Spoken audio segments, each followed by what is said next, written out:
Mon ex vient passer la semaine, m'a annoncé ma copine. Si tu n'es pas à l'aise, tu peux aller à l'hôtel. Quelle délicate attention de ta part, ai-je répondu. Puis j'ai réservé une suite pour cette semaine-là et j'ai engagé une société de déménagement pour emballer toutes mes affaires. Quand elle est rentrée à la maison, elle a trouvé l'appartement vide. Je m'appelle Luc, j'ai 31 ans, et jusqu'à récemment, je pensais que ma vie se passait bien. Je vivais avec Chloé, ma copine de 29 ans, dans son appartement. Enfin, c'était le sien, mais je payais la moitié du loyer et j'avais fourni presque tout ce qu'il y avait à l'intérieur. Le canapé, la télé, le système son, mon bureau et un paludarium qui m'avait coûté un bras. C'était un aquarium avec des plantes et des grenouilles, quelque chose que j'avais toujours voulu. Au début, Chloé trouvait ça bizarre, mais plus tard, elle avait même semblé s'attacher aux petites grenouilles. Du moins, c'est ce que je croyais. La vie à deux n'était pas un conte de fées. Chloé avait ses humeurs. Parfois, elle était dirigiste. D'autres fois, elle faisait des histoires pour des broutilles, comme si je laissais un verre dans l'évier ou si je ne répondais pas assez vite à un texto. Je laissais passer, en me disant que c'était ça, les relations, qu'il fallait faire des compromis. L'appartement était bien situé, proche de mon travail de graphiste freelance, et j'aimais bien la routine que nous avions.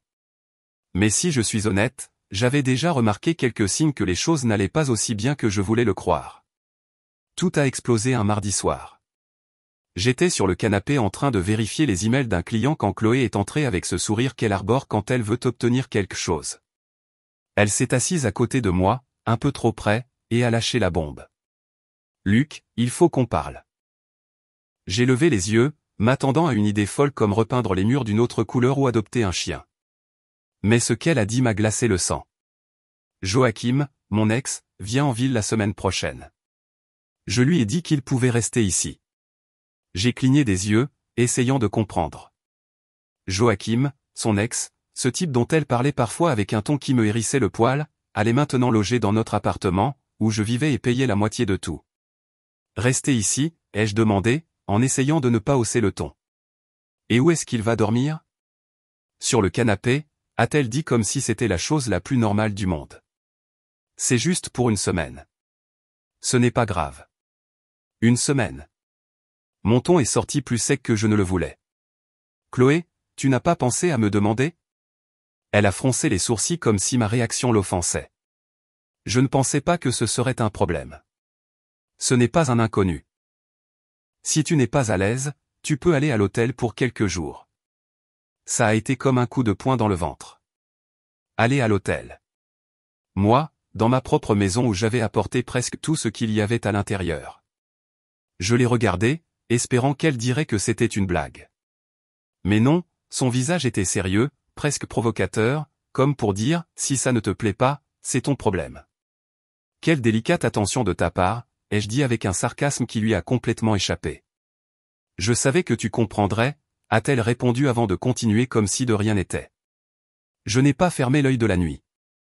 Je fixais le plafond pendant que Chloé dormait profondément, comme si de rien n'était. Mon esprit tournait à plein régime. Il ne s'agissait pas seulement de Joachim, même si c'était déjà assez grave. C'était la façon dont elle m'avait traité, comme si mon opinion ne comptait pas, comme si j'étais un simple locataire au lieu de son partenaire. J'ai pensé à toutes les fois où j'avais cédé. Quand elle s'était plainte du paludarium parce qu'il prenait de la place. Quand elle avait voulu remplacer mon canapé par un qu'elle avait vu dans un magazine. Quand elle prenait des décisions sans me consulter. C'était toujours à moi de m'adapter. Le lendemain matin, en buvant mon café, j'ai décidé que je n'allais plus vivre comme ça. Ce n'était pas juste une question de respect, c'était une question de valeur personnelle, de me sentir sous-estimé. Si Chloé voulait me traiter comme un invité, elle allait avoir une surprise. Ce jour-là, pendant qu'elle était à son travail dans un cabinet dentaire, j'ai commencé à agir. Je ne voulais pas faire de scène ni me disputer. Si elle me demandait de partir, j'allais partir, mais à mes propres conditions. J'ai cherché des hôtels et j'en ai trouvé un de charme à quelques rues de là, avec des suites qui semblaient sorties d'un film, jacuzzi, vue sur la ville, bar sur le toit. J'en ai réservé une pour 10 jours, pas seulement une semaine, juste au cas où.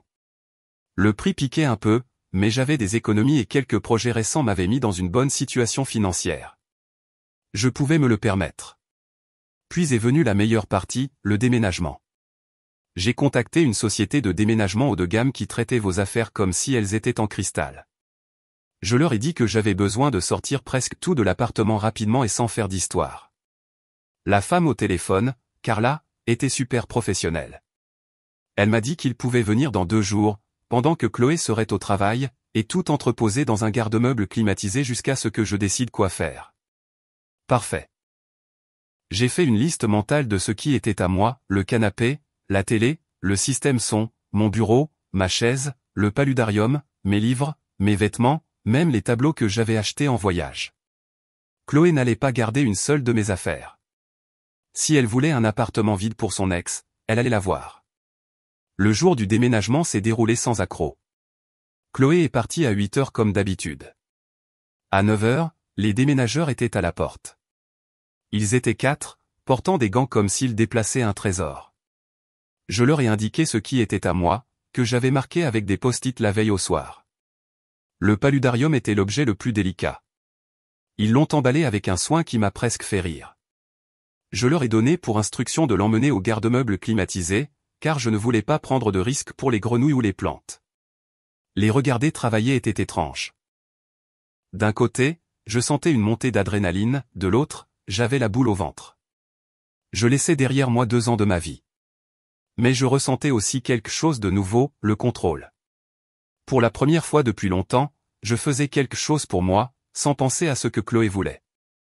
Quand ils ont eu fini, l'appartement ressemblait à un désert.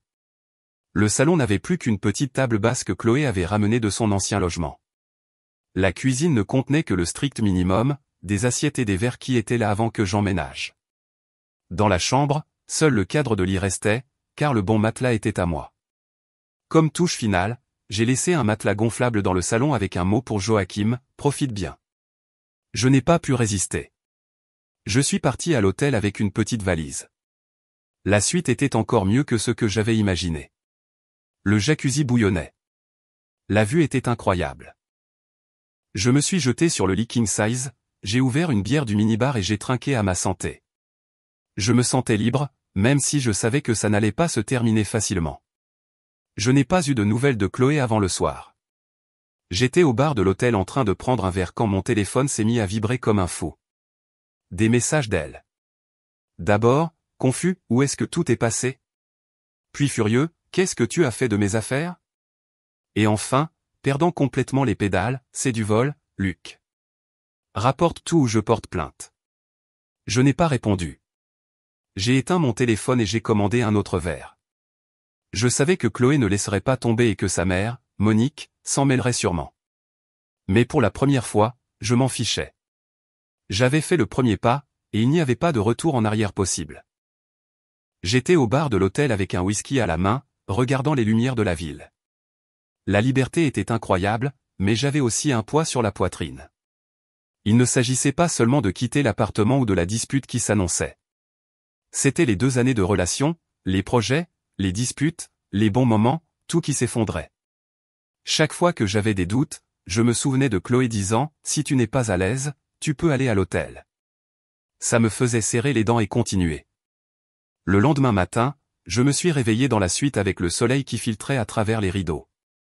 J'ai pris un bain dans le jacuzzi, chose que je n'avais jamais eue à l'appartement, et je suis descendu pour le petit déjeuner. Je prenais mon café quand j'ai rallumé mon téléphone. Grosse erreur. J'avais 42 messages et 15 appels manqués, la plupart de Chloé, quelques-uns de Monique, et un d'un numéro inconnu. Je ne les ai pas tous lus, mais les premiers donnaient le ton. Où sont mes affaires, Luc, c'est du vol. Tu vas le payer, mon avocat va te contacter. Monique était plus directe, tu es un irresponsable. Tu vas détruire la vie de ma fille. Le message inconnu venait de Paul, un ami commun. Salut, Chloé est en vrac. Qu'est-ce qui s'est passé? Appelle-moi. Je n'ai appelé personne. J'ai écrit un court message à Chloé, tout ce que j'ai pris est à moi. Vérifie le bail. Rien n'est à ton nom. Bonne chance avec Joachim. Je l'ai envoyé et j'ai éteint le téléphone. Je ne voulais pas tomber dans son jeu de cris et de culpabilisation. Je savais comment elle était, d'abord elle pleurerait, ensuite elle crierait, et à la fin, elle te ferait sentir comme la pire personne au monde. Je n'allais pas lui donner cette satisfaction. Ce jour-là, j'ai décidé de déconnecter. Je suis allé dans un café que j'aimais bien, j'ai travaillé un peu sur un projet freelance et je me suis promené en ville. C'était étrange de ne pas avoir à rentrer à l'appartement, de ne pas sentir la pression de devoir gérer Chloé. J'ai acheté une petite plante pour la suite, pour la rendre un peu moins impersonnelle. Je ne savais pas combien de temps j'y resterais, mais je voulais une touche de chez moi. Le soir, j'ai reçu un email de la société de déménagement. Tout était en sécurité dans le garde-meuble climatisé, y compris le paludarium. Ils m'ont assuré que les grenouilles allaient bien grâce à un système d'humidité temporaire. J'ai soupiré de soulagement. Ce paludarium était plus qu'un caprice coûteux, c'était quelque chose que j'avais construit avec soin, un morceau de moi. Le drame a repris le 3e jour. J'étais à la salle de sport de l'hôtel quand la réceptionniste m'a appelé. Une femme me demandait dans le hall. Je suis descendu, encore en sueur, et elle était là, Chloé, les bras croisés et le regard furieux. Monique était avec elle, arborant cette expression « je vais te détruire » qui m'avait toujours rendu nerveux. Luc, il faut qu'on parle, a dit Chloé sans même un bonjour. Il n'y a rien à dire, ai-je répondu calmement. J'ai pris ce qui est à moi. Point final. Tu as laissé l'appartement vide, a-t-elle crié, ce qui a fait se retourner quelques personnes dans le hall. Je n'ai nulle part où m'asseoir, pas de télé, rien. Et le matelas gonflable, c'est une blague? C'est pour Joachim, ai-je dit en haussant les épaules.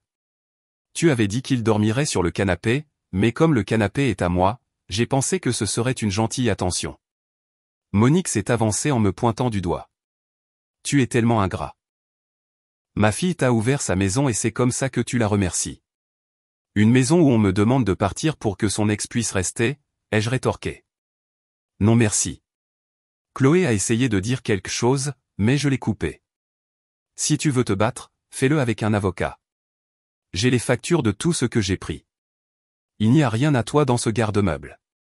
Elle s'est tue, mais ses yeux lançaient des éclairs. Monique a tenté de parler, mais Chloé l'a arrêtée et elles sont parties. Je ne me sentais pas comme un vainqueur, juste fatigué. Je savais que ce n'était pas fini. Cet après-midi-là, Paul a rappelé. J'ai répondu car il n'est pas du genre à se mêler des histoires des autres. Il m'a dit que Chloé racontait à tout le monde que je l'avais abandonnée et que j'avais pris ses affaires. J'ai essayé d'expliquer, mais il a juste dit, mec, je ne sais pas ce qui s'est passé, mais elle est dévastée. Et Joachim est à l'appartement maintenant. Joachim est là, ai-je demandé, incrédule. Il est arrivé hier. Il n'a nulle part où loger. J'ai ri, même s'il n'y avait rien de drôle. Chloé avait vraiment laissé son ex s'installer dans un appartement vide avec un matelas gonflable comme seul confort. Pendant une seconde, j'ai presque eu pitié de lui. Les jours suivants ont été un mélange de calme et de tension. J'ai trouvé un nouvel appartement, petit mais avec une bonne luminosité et de la place pour le paludarium. J'ai signé le bail et je me suis coordonné avec la société de déménagement pour y amener mes affaires dans une semaine. Pendant ce temps, Chloé ne lâchait pas l'affaire. Je recevais des messages d'amis, certains me soutenant, d'autres me demandant de lui parler. Monique m'a envoyé un très long email disant qu'elle était déçue, que je n'étais pas l'homme qu'elle pensait. Je l'ai supprimé à mi-lecture. Vendredi, c'était la goutte d'eau. J'étais dans la suite en train de regarder les plans du nouvel appartement quand j'ai vu une notification de la banque. Chloé avait essayé d'utiliser notre compte joint pour le loyer. Le compte était presque vide car j'avais déjà retiré ma part. Quelques minutes plus tard, son message est arrivé. Je n'arrive pas à croire que tu me fasses ça. Paie le loyer ou je te poursuis en justice. Ça a mis le feu aux poudres. J'ai appelé Martin, un ami avocat, et je lui ai tout raconté. Il m'a dit que Chloé n'avait aucune base légale car le bail était à son nom et que je n'avais aucune obligation de payer. Il m'a aussi suggéré de tout documenter, message, appel, la visite à l'hôtel, juste au cas où ça tourne mal, a-t-il dit. Je n'aimais pas le son de ça, mais j'ai commencé à faire des captures d'écran. Ce soir-là, en dînant à l'hôtel, j'ai réfléchi à comment j'en étais arrivé là. Une semaine auparavant, je vivais dans un appartement que je sentais comme le mien, même s'il ne l'était pas entièrement. Maintenant, j'étais dans une suite, planifiant une nouvelle vie, avec Chloé et Monique qui essayaient de me faire passer pour le méchant. Mais je ne l'étais pas. J'avais choisi ma tranquillité. Et même si je ne savais pas ce qui m'attendait, pour la première fois depuis longtemps, je sentais que j'étais sur la bonne voie. Les jours suivants ont été un tourbillon. Chloé n'a pas abandonné. Les messages continuaient d'arriver, chacun plus intense que le précédent. Elle passait de la fureur aux supplications. Luc, on peut parler. Je ne voulais pas que ça se termine comme ça. Puis elle revenait à l'attaque. Tu ne peux pas me laisser avec rien. C'est inhumain. Monique était aussi toujours de la partie, m'envoyant des textos qui oscillaient entre les insultes et le chantage affectif. Ma fille ne mérite pas ça. Pense à ce que tu fais. J'ai ignoré la plupart des messages, mais j'ai tout sauvegardé comme Martin me l'avait dit. Je ne voulais pas de surprise juridique. Samedi, en prenant mon petit déjeuner à l'hôtel, j'ai reçu un appel d'un numéro inconnu. C'était Joachim. J'ai failli raccrocher, mais la curiosité l'a emporté. Je me suis figé en entendant sa voix calme mais tendue. Luc, c'est Joachim. Écoute, je ne veux pas me mêler de vos affaires, mais Chloé est hors de contrôle. Elle m'a raconté ce qui s'est passé, et je ne sais pas. J'ai l'impression d'être pris au milieu d'un truc qui n'est pas mon problème. Je ne savais pas si je devais rire ou raccrocher. Le type qui logeait dans l'appartement de mon ex voulait maintenant jouer les médiateurs. J'ai répondu, vraiment? Tu n'es au milieu de rien. Chloé a décidé de t'inviter sans me consulter. Je suis parti. Si elle ne va pas bien, c'est à elle de régler ça. Je comprends, a-t-il dit, et il semblait sincère. Je voulais juste te dire que je pars aujourd'hui. C'est trop bizarre pour moi. Il a raccroché et pendant un instant, j'ai ressenti quelque chose qui ressemblait à du respect pour lui. Au moins, il avait la décence de ne pas rester comme si de rien n'était. Mais ça m'a aussi fait rire de l'imaginer dormir sur ce matelas gonflable, entouré de murs vides. Chloé s'était vraiment surpassée. Lundi, c'était le jour du déménagement dans le nouvel appartement. La société de déménagement est arrivée à l'heure, et voir mes affaires sortir du garde-meuble, c'était comme fermer un chapitre. Le paludarium a été la première chose que j'ai installée. Je l'ai mis dans un coin du salon où la lumière naturelle faisait briller les plantes.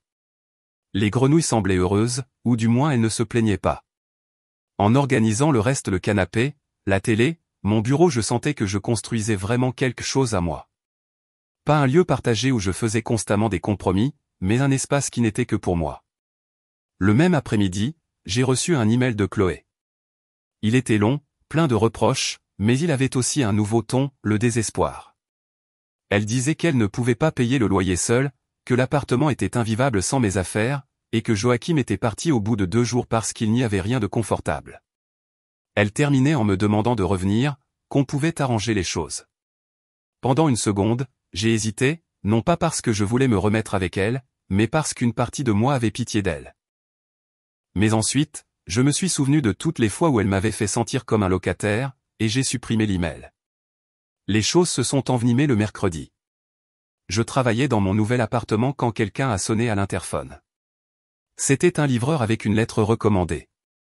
Je l'ai ouverte, m'attendant à une facture, mais c'était une mise en demeure. Chloé me poursuivait pour détournement de ses biens. J'ai ri, mais j'étais aussi inquiet. J'ai appelé Martin immédiatement. Il a examiné la lettre et a ri à son tour. C'est une blague, a-t-il dit. Elle n'a aucune preuve que quoi que ce soit que tu as pris lui appartienne. Envoie-moi les factures de tout, et ça ne tiendra jamais la route. Je lui ai tout envoyé. Les factures du canapé, de la télé, du paludarium, même des tableaux. Martin m'a dit de ne pas m'inquiéter, mais d'être prêt au cas où Chloé ou Monique continueraient leur escalade.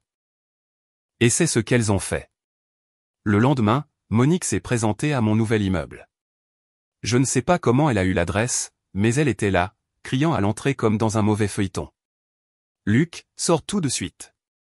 Tu ne peux pas faire ça à ma fille. J'ai appelé le gardien et je lui ai demandé de ne pas la laisser monter. J'ai aussi tout filmé depuis la fenêtre, au cas où. Ce soir-là, j'ai écrit à Martin pour lui raconter ce qui s'était passé. Il m'a suggéré de demander une injonction d'éloignement. Au début, ça me semblait extrême, mais quand Monique est revenue le lendemain avec Chloé, j'ai changé d'avis. Chloé ne criait pas. Elle se tenait juste là, regardant l'immeuble avec un visage que je n'arrivais pas à déchiffrer, tristesse, colère, qui sait? Mais ça m'était égal. Je suis allé au commissariat cet après-midi-là et j'ai déposé la demande. L'ordonnance a été accordée 2 jours plus tard, les couvrant toutes les deux. Avec ça, le harcèlement direct a cessé, but Chloé a continué à essayer de me contacter par d'autres moyens. Elle a demandé à des amis communs de m'écrire, de m'appeler, même à une de ses cousines que je ne connaissais pas. Tous avec le même message, Chloé ne va pas bien, par lui. Mais j'avais déjà pris ma décision. Il ne s'agissait pas seulement de Joachim ou de l'appartement. C'était de la façon dont je m'étais senti ces derniers mois, invisible, dévalorisé. Je n'allais pas retourner à ça.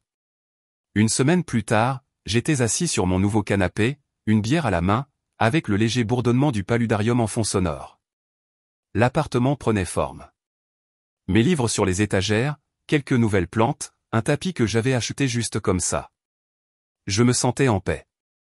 Pas une paix parfaite, mais une paix réelle. J'ai parlé avec Paul, qui m'a dit que Chloé avait trouvé une colocataire pour payer le loyer, mais qu'elle se plaignait encore de moi à quiconque voulait bien l'écouter. Joachim avait apparemment disparu de la circulation après son bref séjour sur le matelas gonflable. Martin m'a appelé quelques jours plus tard. La plainte de Chloé avait été classée sans suite. Elle n'avait aucune preuve, et les factures que j'avais fournies étaient irréfutables. Il m'a dit qu'elle n'essaierait probablement plus rien de légal, mais de rester vigilant. Il m'a aussi suggéré de changer de numéro de téléphone, et je l'ai fait. C'était comme couper le dernier fil qui me liait à elle. Les semaines ont passé, et la vie a commencé à redevenir normale. J'ai repris ma routine de travail, je suis sorti avec des amis, et j'ai même commencé à voir quelqu'un de nouveau. Même si j'y allais doucement, je ne voulais pas répéter les mêmes erreurs. Le paludarium est devenu ma fierté. J'ai ajouté des lumières LED qui donnaient l'impression que les grenouilles brillaient. Chaque fois que je le regardais, je me souvenais pourquoi j'avais fait tout ça, parce que je méritais un endroit où je pouvais être moi-même, sans avoir à céder tout le temps. La dernière nouvelle que j'ai eue de Chloé est venue de Paul, 1 mois plus tard. Il m'a dit qu'elle avait essayé de me contacter sur les réseaux sociaux, mais comme je l'avais bloquée, elle n'avait pas pu. Il m'a aussi dit qu'elle avait vendu le matelas gonflable sur le Bon Coin. J'ai ri en l'imaginant rédiger l'annonce, matelas gonflable, peu servi, idéal pour inviter surprise. Maintenant, au moment où j'écris ceci, je suis sur mon balcon, à regarder la ville. Je ne sais pas ce que l'avenir me réserve, mais pour la première fois depuis longtemps, je ne sens pas que je dois plaire à quelqu'un d'autre qu'à moi-même. Chloé et Monique peuvent continuer de penser que je suis le méchant, ça m'est égal. J'ai mon appartement, mes grenouilles, mon travail et une tranquillité d'esprit que je n'échangerai pour rien au monde. Parfois, les décisions les plus difficiles sont celles qui vous ramènent à vous-même. Et moi, je suis enfin de retour.